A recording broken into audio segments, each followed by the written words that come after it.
Hello, everyone. Welcome to this special webinar on soft skills. My name is Dr. Emmanuel Emielu, and behind what we do is the company called criticalskills.net, and we are passionate about delivering affordable programs in leadership, strategy, and soft skills that help organizations and their teams to unlock their full potential.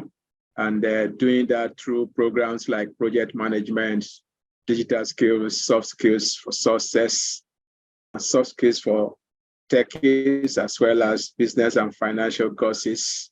Today, we are going to look at a topic that is quite interesting, that touches on everything we do as individuals, as teams, and that's about soft skills that make us to be highly effective and valued at work. I hope you will pick one or two things out of this by the time we are done and be able to impact your productivity, your relationships, and ultimately your team and your organization or your circle of friends. So again, the topic is soft skills that make you to be highly effective and valued at work. The agenda is to just take the famous 5 W's and H formula. What is soft skills? Why are they necessary? Which soft skills should we talk about today? How do we build them? So talking about what soft skills are, think of now before I get to that, let me mention that one of the peculiarities of soft skills training and development and learning, building your soft skills, is the fact that these are, if you like, abstract concepts. We hardly can touch them.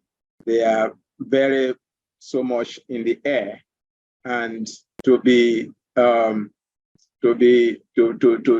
effective with them, to build a strong base for your soft skills, to leverage them effectively. This quote comes to mind by a violinist, a famous violinist, Japanese violinist, who died some years back. And he said, knowledge is not skill. Knowledge plus 10,000 times is skill. Until we practice what we learn, until we practice it literally 10,000 times, it's not going to stick, and it's not going to be present when we need it in our performance and judgments. We talk about listening skills. Until we practice it 10,000 times literally, we are not going to be good to improve that. So please keep this in mind as we go into the topic for today. Now, coming to soft skills, what are soft skills?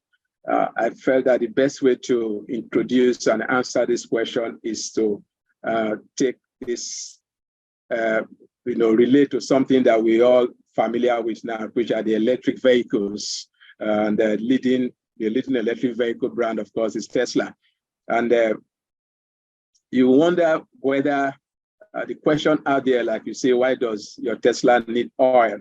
You wonder whether if we do away with what we call internal combustion engines, the traditional vehicles that we use today in most countries still, that runs on diesel or runs on fuel.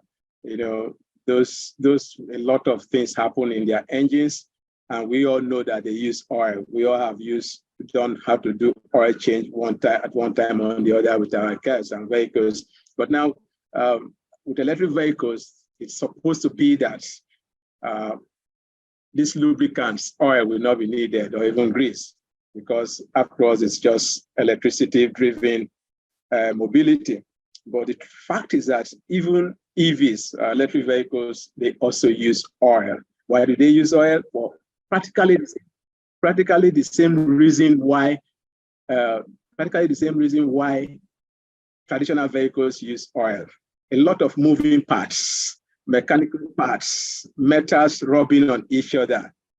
And and to have an efficient performance of that vehicle, those moving parts need to be oiled so that friction will be reduced to a minimum level. Friction reduced means that your engine is powering off at a very top performance and efficient level. Whether traditional vehicles, even with electric vehicles, think about that. As powerful as these engines are, especially these modern engines, without oil going into them, helping them to the moving parts to rub off on each other smoothly and frictionlessly, these vehicles are either not going to perform or are going to perform for a very short while. Take that and think about human abilities. Top engineers, top pilots, top accountants, top professionals anywhere, PhD certified and all that. There is an oil that comes into our abilities for us to have the best of what we do, just like with these vehicles. That oil for human ability is talking about all those group of skills and abilities that we call soft skills. It is soft skills that make our hard skills, so to say, to come up live. I'm a mechanical engineer. I'm a digital professional. I'm an accountant. Without the soft skills, our certification that gets us into the room, as they say, our qualifications, our hard skills get us into the room, but our soft skills help us to stay there, because at that point, our ego will be rubbing off against another person's ego in the team. Our interests, our peculiarities, our desires, our styles, our individual differences rubbing off against each other in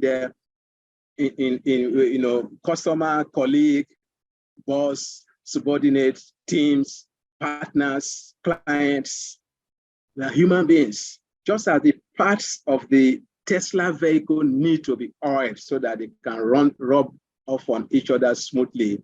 Soft skills are those set of abilities in human beings that help us to have effective engagement with other human beings. So what are soft skills? The personal qualities, the habits, the attitudes, if you like, call them social graces. We talk about grace in spiritual realms. And we know that grace simply means that which enables us to do that which you cannot do by ourselves. So think about grace for social interaction. These are soft skills. We are talking about soft skills. They make us to be effective, likable employees and compatible co-workers. I'm sure that some of us would have had these experiences where somebody in our teams in one place or the other where we had worked, somebody in the team was not was very good with his skills,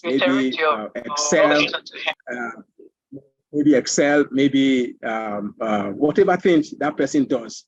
But you find that at the same time, many people or some of the people in the team don't want to work with that person. Oh, I don't like her. I don't like her behavior. I don't like her attitude. I know she's very good, but I'd rather work with somebody else. What is missing with that person? The soft skills. The soft skills that make the hard skills to come alive.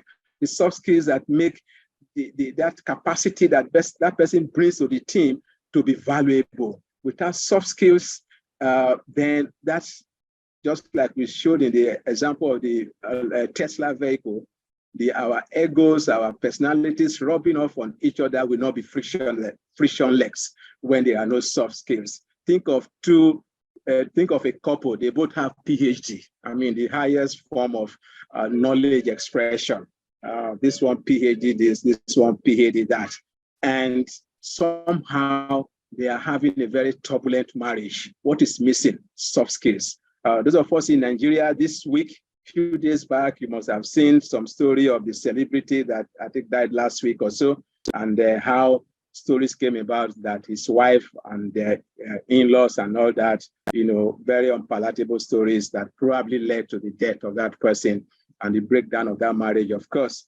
Yet these were two top performing individuals, one in the corporate world, the other one in the entertainment industry, top performing, popular, rich, wealthy, but yet the family, the marriage that produced children did not become what many of us will desire for ourselves, because the soft skills, the graces, social graces that would have made frictionless interaction, interpersonality in the home were not there. The same thing happens in the place of work. So success in personal and professional life is made complete with our soft skills. We're not saying the hard skills are not necessary, but the soft skills give them that oomph that make everybody to give you high five. A little bit about the history of soft skills started, formally. I mean, you will imagine from what I've said that soft skills should be as old as civilization itself, as old as humanity itself, because right from Adam and Eve, there had to be interpersonal rubbing off on each other. So we can say soft skills is as old as civilization. But the formalization of soft skills actually begin to emerge sometime in the early 20th centuries. In the 1950s, Dale Carnegie, one of those early, let me call them Dangote of those days in America, with this book that some of us here probably have come across today, very wonderful book, How to Win Friends and Influence People. That was about the first time people begin to talk about that. There are certain human qualities that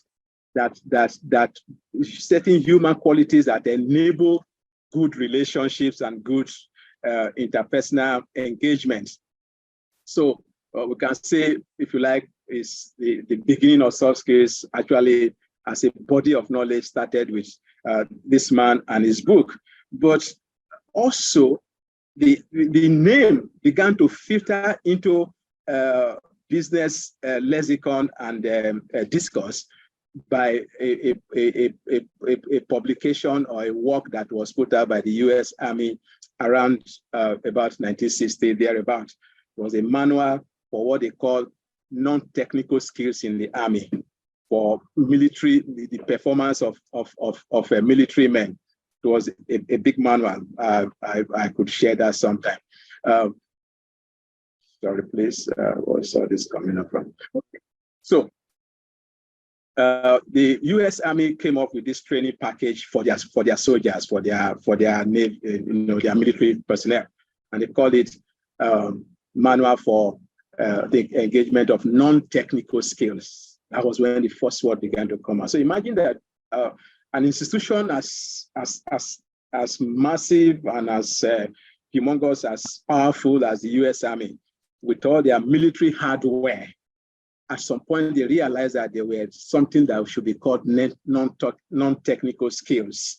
And that language began to enter into business narratives and discourse.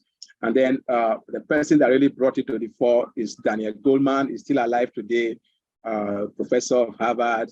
This book came out of his PhD research, actually. And the whole point was that he found that IQ, which is what we call it, intelligence quotient, IQ, he found that when he followed a group of Harvard graduates for over the years, what we call longitudinal study, he realized that the best students in the class were not necessarily the best managers, the best CEOs, the best husbands. And he started wondering why. And he began to realize that IQ can get us into the room, aptitude tests. We are very good in mathematics, we are very good in prose and literature. But in terms of engaging, influencing, and sustaining resilience, he realized that there's an X factor. That X factor he called eventually emotional intelligence, a group of skills that we can say called soft skills, as it were, that we do today. So if you have the chance, look out for this book. It's out there, and it's very wonderful about soft skills and emotional intelligence. The most recent work that has been like some kind of landmark was by Google, and Google called it Project Oxygen. And they said they were trying to find out what makes our managers so be effective. What is it just about their technical skills? Imagine Google is a technology company, a lot of software engineers and all of those people, architects. And they said, beyond those skills, what really makes our managers effective? And they came up with a group of 8 behavior areas, which they're out of this project Oxygen. You can say that the document is out there. We also have what we call the project Aristotle, but that's not the purpose of this talk. So this is how the concept of soft skills have developed over time. And now let's quickly go into why they are necessary. Already you begin to see why they are necessary, for example, from the little things I've said, but just to give it some bite, think about, first of all, I'm going to talk about this from 2 perspectives, from career perspective and from business perspective. Let's look at the career perspective. Why soft skills? The career ladder, as we all may know, it's not a what do you call that? It's not a parallel standing ladder like you will see in work.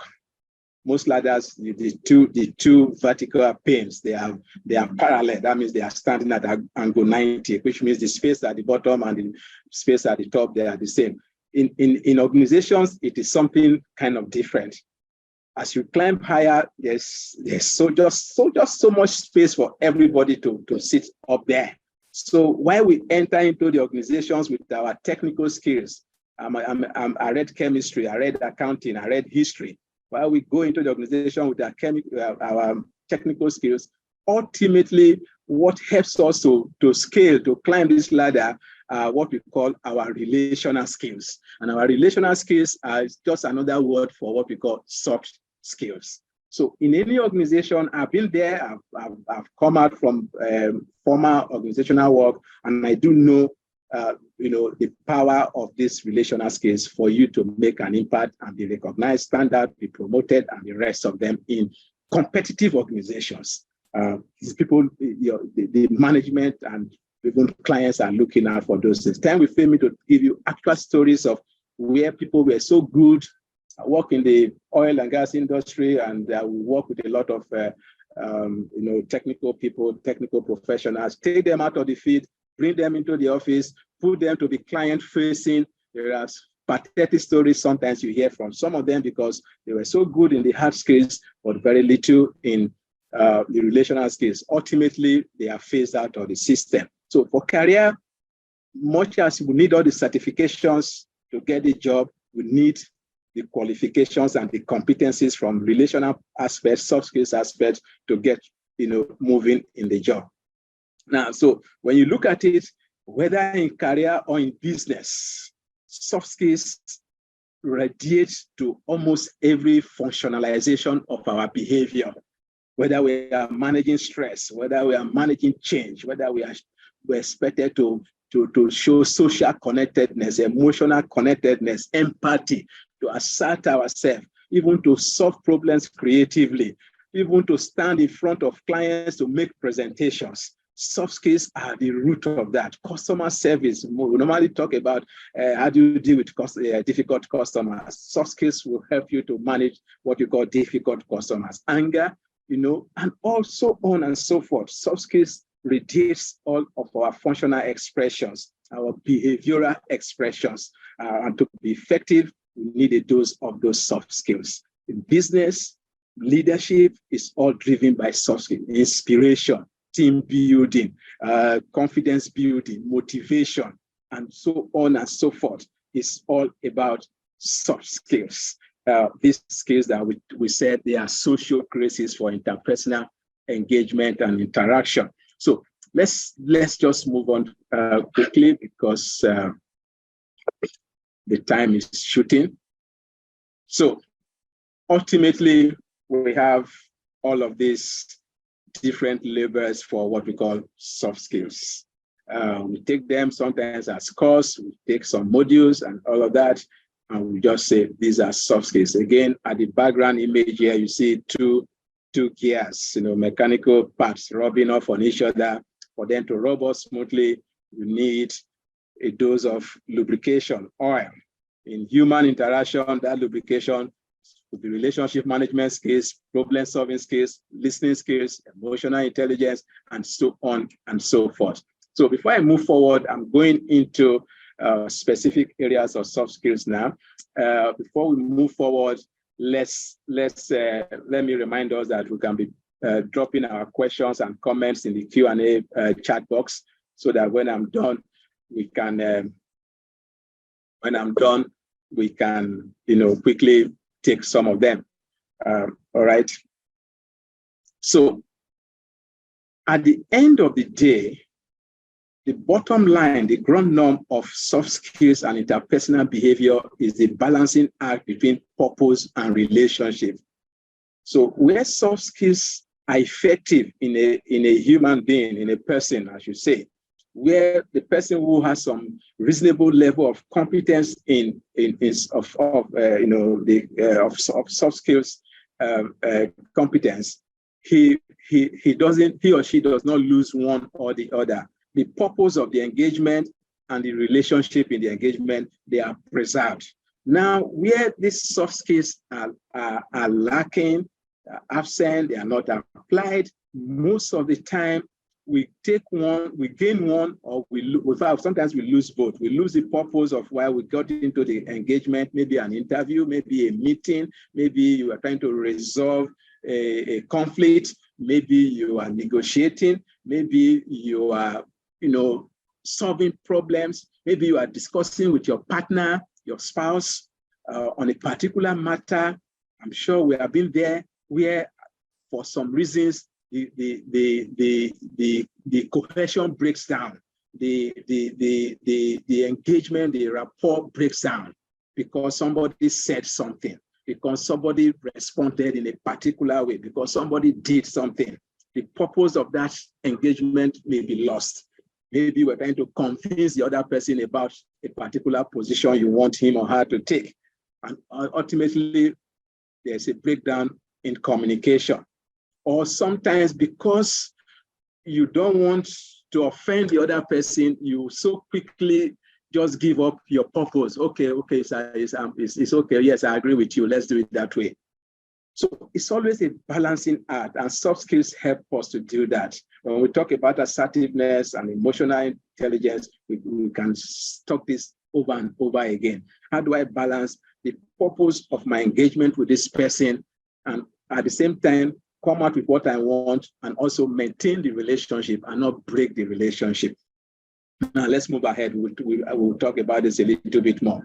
So ultimately, as we go around every day, the pressure of the moment, deadlines, demand for this, that has to happen, this hasn't happened, emails, queries, I need to maintain all manner of things. This is how we are. This characterization is like every human being is somewhere here every day in a kind of race or rat race. Ultimately, what we say, what we do, and how we say them or do it is the measure of our success for that day, measure of our balancing purpose and relationship for that day. And that is where soft skills. All right. So, listening is something that we all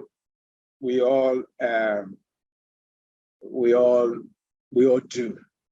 So, at our level, maybe even at our level, you don't go ask anybody what is the meaning of listening. We know what it is. But why do you think it's important that we talk about listening? So we talk about listening because it's an effective behavior in what we call interpersonal engagement. In meetings, in negotiations, in so many things, in training, in learning, in coaching, listening is necessary for the purpose of that engagement to be served. If I'm talking with somebody, let's assume that you came into my office and I'm your boss, and you wanted to raise an issue, whatever that is.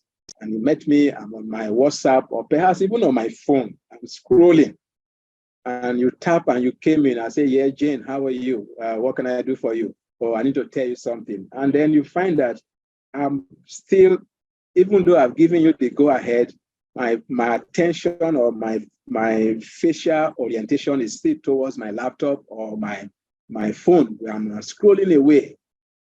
How will you feel? I guess at some point you begin to like you'll be kind of what was the word? You hold back in it somehow. Then I'm going to say, go ahead, I'm hearing you. Go ahead, I'm hearing you. By the time I say that, somehow you can tell me if your case is different, but somehow immediately you begin to find that this person doesn't quite have my time, even though he says he's hearing me, because what he really wanted was not hearing but listening. And somehow you may even propose that, if you are too busy, can I come back another time, because what I want to talk about is important. It is that thing we are trying to find out when we talk about effective listening, that is beyond hearing. So listening is important because it establishes rapport. If we listen well, then there will be no misunderstanding. You can imagine how many crises, personal, professional, has occurred, perhaps even broken homes and broken friendship and broken, made teams to be ineffective because of misunderstanding. He said so, and I think this is what he means. But what that person meant was different, perhaps because I didn't pay all attention to, I needed to listen to him. And then number 3, you find that really like the example I gave, imaginary example. If I stop what I was doing when you came into my office and I say, okay, yes, so what can we do? What do you want to say? Talk to me. I'm all ears. I'm all yours. You have my time. How respected will you feel? Yes, psychologically, it gives you some kind of confidence, some kind of regard that, okay, this person realized I'm important in the scheme of things and is willing to let me speak up. Whether it was a meeting, whether it was a one-on-one or multi-person team, it respects the speaker at that time. Nobody likes being shut down. For example, before you finish your statement, somebody has started giving you answer. It can be very infuriating. Actually, when I was small, I used to be a stammerer. And that was one of the things that, kills stammerers when you don't allow them to speak. The only 2 words I want to say out, it's taking me so much to say, and you are already interrupting me. The stammerers will just get very angry and flustered. And of course, it shows that you are a responsible leader when you cultivate that discipline of stopping what you are doing to listen to what the person is saying. Then, if there's good listening, it means conflicts can be resolved. So, hearing is for some of us, we think is what we call listening. And so, like I said before, we always say, oh yes, go ahead, I'm hearing you. Go ahead, I'm hearing you. But hearing is not listening, as you will see now. As you will see now.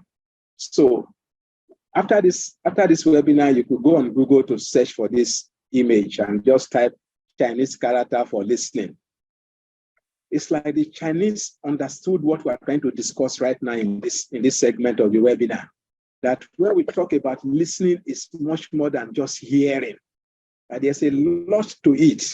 And the Chinese character for listening, that word listening, which we use in just as one word, listening, maybe like eight letter word in English. For Chinese language, or in Chinese language, it is a compound word. In fact, it's a multi-compound word. There's the word eyes, and ears, and it says ears to hear. There is the word eyes, brought to that same word, trying to construct the word listening, and eyes to see. And if you go below the surface, which is into the inner person, we're talking about the mind to process what is being said, to give meaning, understanding, implications. And of course, there's also the heart for connection, what we call empathy, trying to see where that person is coming from. And then that stroke in the middle says undivided attention. So it's like a 5-word conjunction, a 5-word compound that is in in Chinese language, Mandarin, referred to as listening. Just imagine that the little Chinese children, they were writing this from when they started trying to learn ABC in their language. And they say listening is, they will draw ear, they will write eye, and all of this. I suspect that they will be growing up to be very good listeners. Maybe that's one of the competence and abilities they have for all that we see them do. Because from childhood, I'm being taught that listening is something called ear to hear, eyes to see, and all that. And so my behavioral disposition when somebody is talking to me is going to be, what listening should be like. So for us in this part of the world, imagine this chart as describing different levels of this behavior we call listening. From level 1, which is the hearing. If you are in the sciences, you know that there's something we call sound energy. So God has designed some vibrators and some drums into our ear that pick sound, just like when a bell rings at the door or the phone rings. And what do? We hear, just physical. We know that, okay, if some sound is coming into my ear, it may be in a particular language that I also know. But just hearing those sounds. Have you found sometimes you are in the church, pastor is preaching, or you are in a classroom, teacher is teaching, you are hearing all the sound, but you know that for some reasons your mind has wandered away. Of course, you don't take anything from there. If you are bold enough, you say, Pastor, can you say what you said 2 minutes ago? Because at that point, you were just at the level 1, very basic level of hearing. But if you begin to seek for the meaning of what you were hearing, the literal meaning, he said, eat. So I know that eating, it has to do with food and plates and kitchen and the rest of them. Literal meaning, what is being said, and sometimes what is not being said. From what is said, you will say, okay, I think this is what this person is trying to say, but he doesn't want to say it. Until you listen to understand, you will not pick up what is not being said. And earlier on, I said that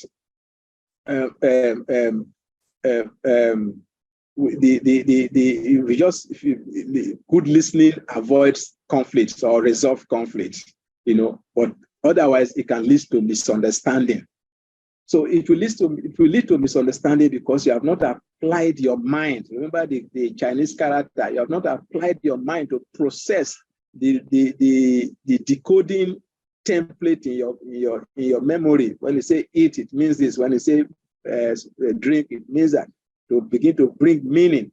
If you have not done that, then you are still listening at a very low level. Of course, if you are able to understand what is being said, then you can begin to decipher what the implication of what is being said means. What does it mean for me? What does it mean for others? What action is required of me? What do I need to say now? What should I do now? You are evaluating the implication of what is being said to you. And of course, eventually you can even reach agreement with that person by clarifying. So if I'm hearing you well, you are saying that we are going to worry tomorrow. If I'm hearing you well, you are saying that this project will not move ahead. If I'm hearing you well, you are saying that you are in agreement with me that we should buy this equipment, or that you have hired me because you took time to listen. I'm sure none of us goes to an employment interview and we don't pay all this, we don't go through this steps. We listen attentively to everything being said. Your mind doesn't wander away because you know what is at stake. So we need to begin to practice this awareness of deep level listening. We need to begin to practice this awareness of knowing when we are not listening well, and if possible, what do I need to do? Which brings us to the next point, and we are closing here. We can just work on this together. You find that what is required for effective listening it depends, sometimes it's contingent on the context. If I'm discussing face-to-face with you, we're in a meeting, we're in a one-on-one or group discussion. For example, I want to see that you are speaking at the same language, the same level of vocabulary as, in fact, first of all, the same language, and then, of course, the same level of vocabulary. If a doctor is in the room, or a petroleum engineer is in the room, and everything we are saying is bringing some kind of jargons and abbreviations and acronyms, or even some names. The formation there, it means that the PV has gone to the HP, and therefore, and I'm like, look, please, can you speak a language that cuts across all of us? And so by that way, I can now understand what he's saying. So please say it. These days in the social media, we see people saying, can you explain to me as if I'm a child? We are saying, speak at my level. So face to face, yes, I'm with you, but maybe the language and the level of that language would matter for me to be able to understand you as I listen to you. Otherwise, I will not. So when we are in a listening situation, we need to ask ourselves: is the context of this place conducive for me to have a proper listening outcome from what is being said? There could be many other things we can talk about face-to-face because of the time. Like virtual, of course, the same thing. Virtual, you need to like now we are doing a virtual conversation. Everything I'm going to say, if you are not hearing me well, then you are almost like disconnected from me. So is the channel that we have chosen, is it the right channel? Is it effective and all that? We need to consider that. If we are talking with different culture, then of course we need to even now go to include issues like gestures, because certain gestures, certain just body language could mean different things in different cultures, and all of this need to play a role for us to be able to to be effective in the way we listen. So, like I said, if you were to take any two things from here, it is this chart. Understand that each time, just a mental check: at what level am I listening to this person, or am I listening in this situation? Is it am I just hearing, or I'm going deeper? And then again, this always have this at the back of your mind that there's a language that actually describes what listening should be. That is a whole person activity, whole person behavior. My ears, my eyes, all of that need to be fully engaged so that I will say I'm listening.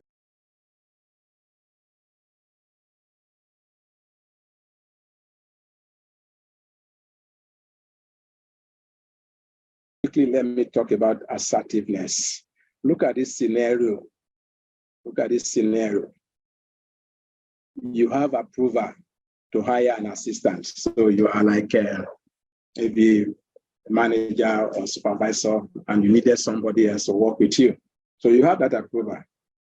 But you alone will not make the selection. So at that final selection, your own boss that has approved for yes, we need somebody, is now expressing preference for a particular candidate. And based on what you know, based on your evaluation, you feel that this is the last person we should take. Maybe they have written different evaluation assessments. I'm like, why is it this guy that my boss is speaking? So the question in that situation, the question really is, how hard will you push? How hard will you push? So, okay, so naturally, if we were to sample all of us, we're going to be somewhere from 1 to 5. Some people will say, if it's my boss, well, since it's my boss, I don't have any choice again. I will manage with the person. Assertiveness is trying to answer this question in every situation of response. The assertiveness deals with how hard will you push? Will you just accept what is shoved at you?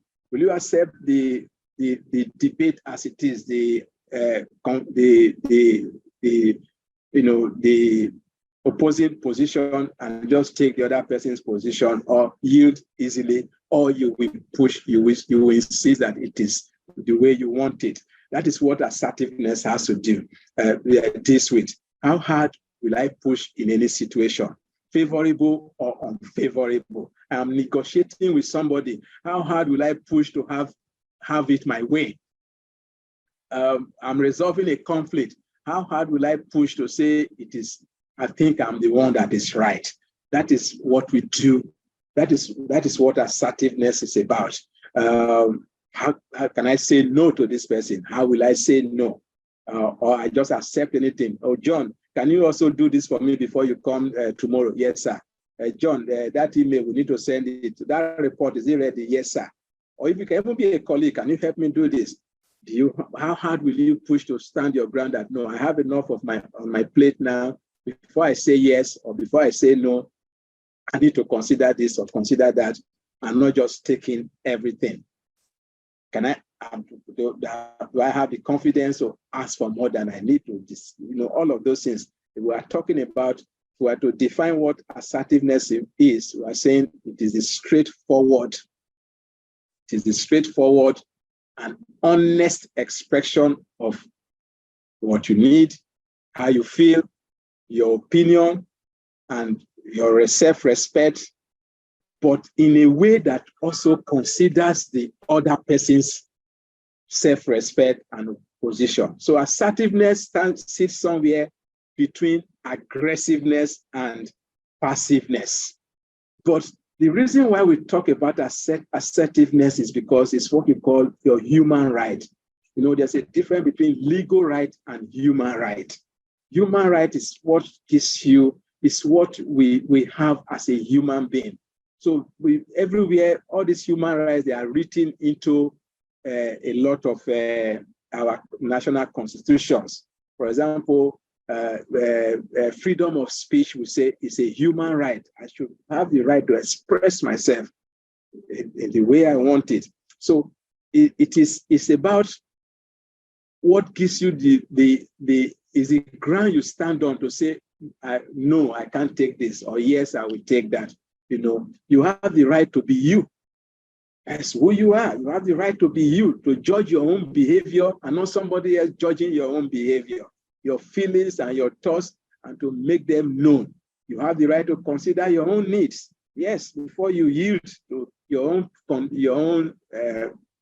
own preference to somebody else, you should remember that you have the right to consider your own needs. It's your natural human right.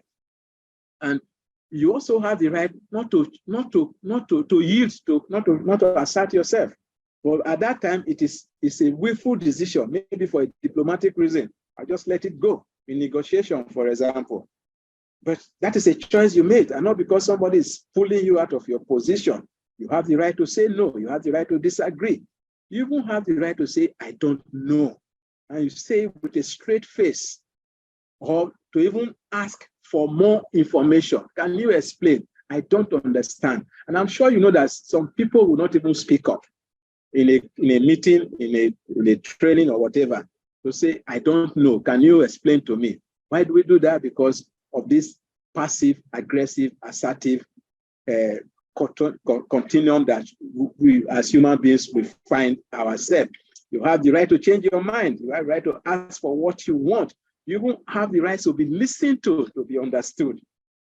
So why is assertiveness necessary? Therefore, the person that asserts himself actually is less stressed, because you are not taking things you know that you cannot work with, you cannot absorb. You just say yes to this, yes to that, yes to that. Of course, you go back and you are very stressed. You begin to, fight internal turmoil. You are better. It's an expression of your confidence. You're more comfortable. You have better internal conversation with yourself, and then of course lesser interpersonal conflicts. If I've made my point clear, they were not likely to begin to come back tomorrow and argue what I didn't say. And the other person also can do the same to you, which now of course improve your relationship with external partners, also customers, clients, and the rest of them. So assertiveness is very, very key to leadership behavior, to team behavior, and even any form of relational behavior with family and friends. So like I was saying, you have this continuum from very passive, where I'm willing to let go of all my human rights. I don't have the right to say yes. I don't have the right to say no. I don't have the right to express my opinion. Anything when you say it's okay, I agree with you. Yes, I will come and do that work. And so we say that person is a passive person. To the very aggressive person, which is also another undesirable extreme. You know, I must have it only my way, only my way, only my way. Of course, you know, it doesn't make collaboration to prosper, you know, and all that. So in every situation of business, whether we are sending reports, we're having meetings, training, presentations, and all of those things, assertiveness comes to mind. I remember we started with purpose and relationship. It's always about, what do I do? We are talking about what is the best way for me to walk out of this discussion or moment or this engagement, such that I get what I want, or somehow we have a shared purpose, and also we maintain the relationship. Assertiveness skills is what help you to get that balance, which we talk about, and we're talking about again. So just to round up quickly, look at these scenarios, just to drive home more the behavior we're talking about. Look at these two scenarios. Your colleague is on the telephone arranging a meeting that will involve you. And she asks what time you will be back in the office on Tuesday. And you say two ways to answer now, to determine whether this is an assertive behavior or a passive behavior or aggressive behavior. So the first answer is by 3:30. And the other answer is when you see me. What time will you be back in the office on Tuesday? When you see me. Another one says by 3:30. Please, can we just take this together? Which of these do you think is assertive, and which one you think is not assertive?